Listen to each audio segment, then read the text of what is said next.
किसी भी समाज की निरंतरता के लिए आवश्यक होता है समाज में महिलाओं और पुरुषों की समान सहभागिता हो।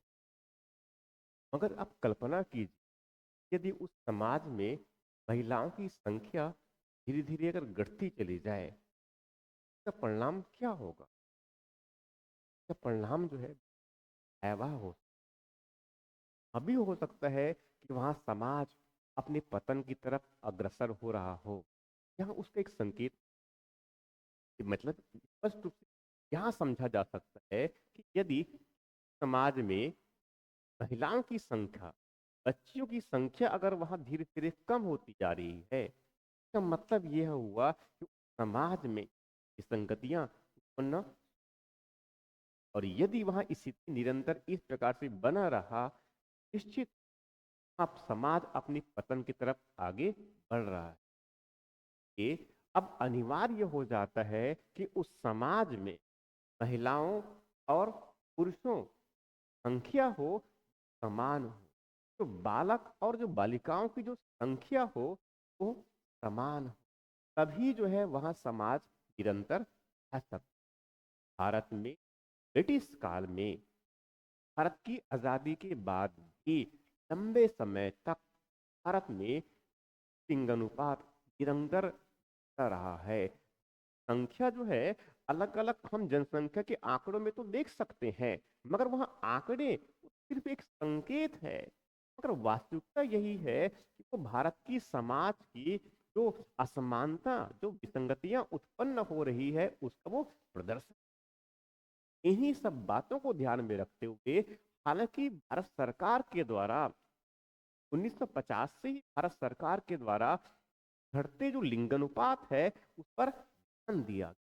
हालांकि ये ऐसा ही जो है एक ऐसा विषय है जिस पर बहुत प्राथमिकता के आधार पर ध्यान देना जाना चाहिए। हाँ, हालांकि जो है पहले कुछ प्रयास किए गए, मगर उन प्रयासों को कोई बड़ी कोई खास सफलता नहीं मिला, जिनका परिणाम ही है कि जनगणना 2011 में भी और उसके बाद के जो है कई अलग अलग परिवर्तन में भी इस लिंगानुपात जो है निरंतर दे रहे हैं। हालांकि जो है भारत सरकार के द्वारा पिछले कुछ दशकों से जो है बहुत अलग प्रकार से और बहुत विशेष प्रकार से ध्यान किया गया है, और इन्हीं प्रयासों के परिणाम स्वरूप ही जो है भारत में किशोर, जो किशोरियां हैं वहाँ सशक्त हो रहे हैं और नारी यहाँ मजबूत हो रहे हैं। ये सब कारणों को ध्यान में रखते हुए भारत सरकार के द्वारा यहाँ जो प्रयत्न है वह भारत सरकार के द्वारा पिछले 10 वर्ष में, पिछले एक दशक पहले आज ही के दिन 22 जनवरी 2015 को भारत सरकार के द्वारा एक केंद्र प्रायोजित योजना के रूप में हरियाणा के पानीपत में एक योजना प्रारंभ किया गया था। इस योजना का जो नाम जो है वह हमारे बेटियों पर ही रखा गया है। इस योजना को बहुत लोकप्रिय ढंग से बेटी बचाओ बेटी पढ़ाओ योजना के रूप में 22 फरवरी 2015 को हरियाणा के पानीपत से भारत सरकार के द्वारा प्रारंभ किया था। अब आज मीन्स 2000, आज मीन्स 22 जनवरी 2025, यहाँ उस योजना के कार्यान्वयन के हमने पूरी एक दशक पूरा कर लिए, हमने पूरी एक दशक पूरा कर लिए हैं।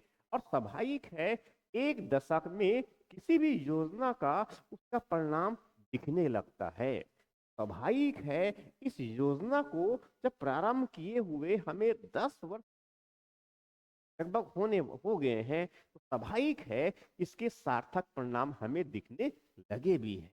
तो हमें थोड़ा सा हम आज इसी इसी जो है योजना पर चर्चा करेंगे। यह हमारे एग्जाम के दृष्टिकोण से वहाँ कई तरीके से महत्वपूर्ण है, उनके दृष्टिकोण महत्वपूर्ण है, या चाहे वहां आप इनको किसी सामाजिक आर्थिक विकास की जो योजनाएं हैं भी जोड़ सकते हैं। और रही बात पीएससी के पाठ्यक्रम में, तो प्रारंभिक परीक्षा के तो महत्वपूर्ण है ही, मुख्य परीक्षा के में जो है जो अर्थव्यवस्था का जो विषय है वहां पर भी है, वहां तक की भी जो है जो 7वां पेपर है हमारा जो मानव संसाधन विकास से संबंधित है वहां भी, राइट।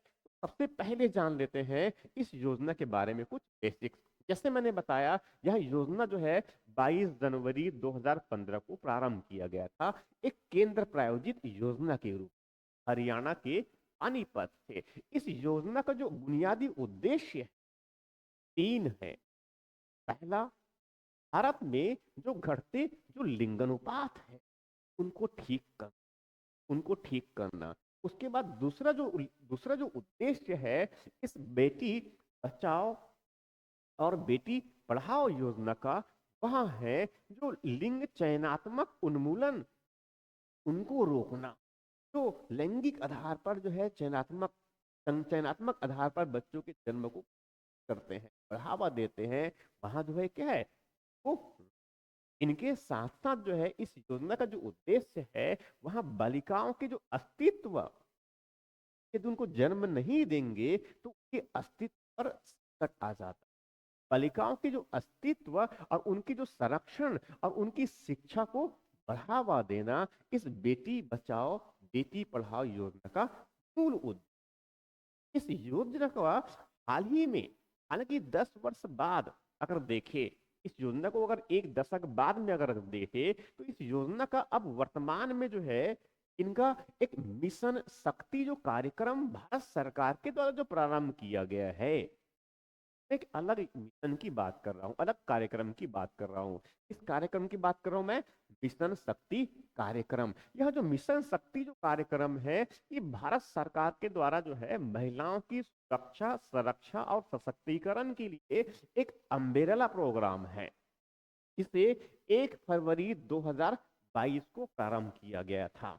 यहाँ जो है जो 15वीं जो वित्त आयोग के जो प्रतिवेदन को जो क्रियान्वयन किया जाना है, उस अवधि के लिए मीन्स 2021 से लेकर के 2026 तक के लिए जो है मिशन शक्ति कार्यक्रम ये भारत सरकार के द्वारा प्रारंभ किया है। अब इस मिशन शक्ति जो कार्यक्रम है, इसमें ही जो है वह बेटी बचाओ बेटी पढ़ाओ योजना का एकीकरण कर दिया। यह जो मिशन शक्ति योजना है, यह मूल रूप से यहाँ महिलाओं की रक्षा, उनकी संरक्षा और उनकी सशक्तिकरण को समर्पित। अब हम थोड़ी सी बातें जो है चलते चलते थोड़ी सी और करेंगे, वहां है मिशन शक्ति कार्यक्रम की। वहां हम बात करेंगे मिशन शक्ति कार्यक्रम की, समझेंगे थोड़ी सी इनके बारे में। यह जो मिशन शक्ति जो कार्यक्रम है, इनको भारत सरकार के द्वारा 1 फरवरी 2022 को प्रारंभ किया। यहाँ जो मिशन शक्ति जो कार्यक्रम है, यहाँ 2021 से लेकर के 2026 तक क्रियान्वित किया जाना है।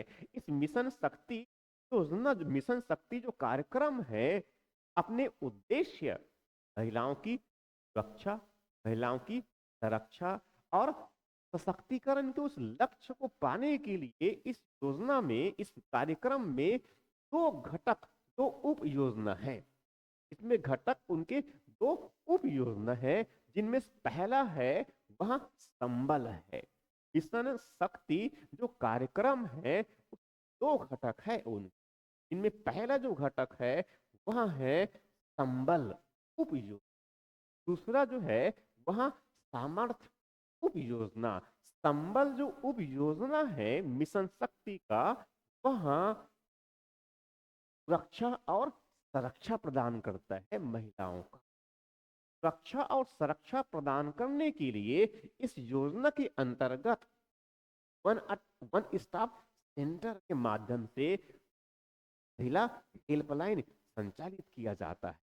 इनके साथ साथ, क्योंकि अब इस बेटी बचाओ बेटी पढ़ाओ योजना का भी जो है इसी योजना में जो है संबद्ध कर दिया गया है, उनका एकीकरण कर दिया गया है। मगर इनके साथ साथ तीसरा जो कार्यक्रम जो संचालित किया जाता है इनमें, वह विशेष है।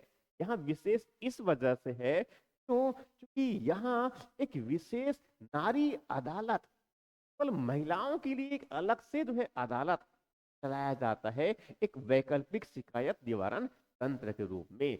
दूसरा जो उनका घटक योजना है, वहां क्या है, सामर्थ्य है। ये सामर्थ्य ये महिलाओं के सशक्तिकरण को समर्पित है।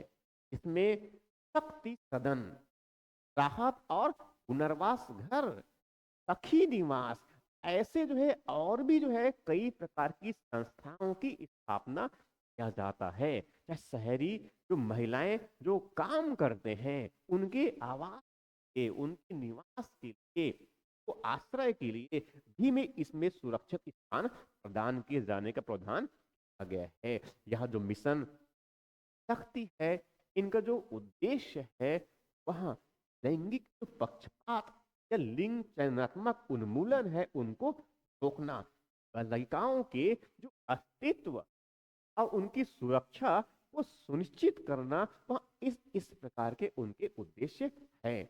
यह योजना भारत में, भारत की समाज में महिलाओं और पुरुषों की समान सहभागिता को सुनिश्चित करेगा। तो आज हमने जो है इस छोटी सी सेशन में हमने बेटी बचाओ बेटी पढ़ाओ कार्यक्रम और दूसरा जो कार्यक्रम है वह है मिशन शक्ति, हमने इसके बारे में जाने। ऐसे ही जो है अगले सेशन में किसी योजना, कोई कार्यक्रम या कोई मिशन या फिर किसी बड़े महत्वपूर्ण समाचार है, हम उस पर और डिस्कस करेंगे। और आगे जो है अलग अलग विषयों से संबंधित जो विषय है उसमें जो कुछ संकल्पनात्मक जो विचार है उनको भी हम समझेंगे। आप सबका बहुत बहुत धन्यवाद।